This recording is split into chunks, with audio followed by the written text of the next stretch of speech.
플라스틱 폐기물을 줄이기 위한 국제사회의 노력이 속도를 내고 있습니다. 국제협약을 위해 정부 간 협상 자리가 마련됐는데요. 플라스틱 폐기물 배출 세계 3위인 우리나라에도 큰 영향을 줄 것으로 보입니다. 장현민 기자입니다. 지난해 우리나라에선 주요 카페와 패스트푸드점에서만 10억 개를 훌쩍 넘는 일회용 컵이 사용된 것으로 집계됐습니다. 연평균 사용량이 7억 8,500만 개였는데 지난해 처음으로 10억 개를 넘긴 겁니다.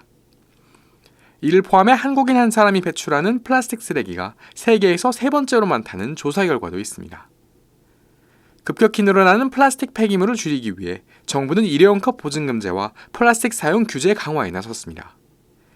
하지만 당초 전국적으로 시행하겠다고 공언했던 일회용 컵 보증금제는 현재 세종시와 제주도에서만 시범적으로 운영 중입니다. 플라스틱 사용 규제 역시 1년여간 유예기간을 두는 등 사실상 정책이 후퇴했다는 평가가 나옵니다. 정부가 당사자인 소상공인은 물론 소비자들까지 외면한 채 독단적으로 결정하고 있다는 비판입니다. 이 불합리한 구조는 환경부와 프랜차이즈 본사 양측 간의 협의만으로 만들어졌으며 직접적 이해 당사자인 가맹점주들은 철저히 배제당한 채 저희는 마를 하늘에 날벼락을 맞았습니다. 우리 정부가 규제 속도를 늦추고 있는 것과 달리 플라스틱을 줄이려는 국제사회의 움직임은 더욱 빨라지고 있습니다.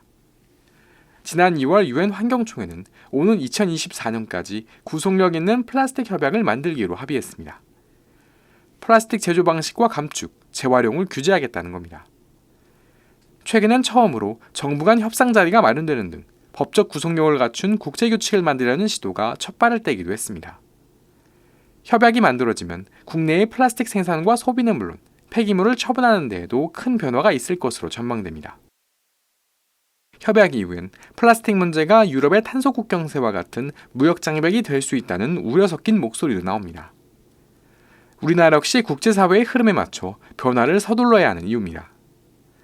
이를 대비해 정부가 플라스틱 협약에 더욱 적극적으로 참여해야 한다는 주장도 나옵니다. 그린피스는 세계에서 가장 많은 플라스틱 쓰레기를 배출하는 나라 가운데 하나인 한국이 더욱 책임감을 가지고 플라스틱 생산, 소비를 줄이는 데 목소리를 내야 한다고 강조했습니다. CPBC 장현민입니다.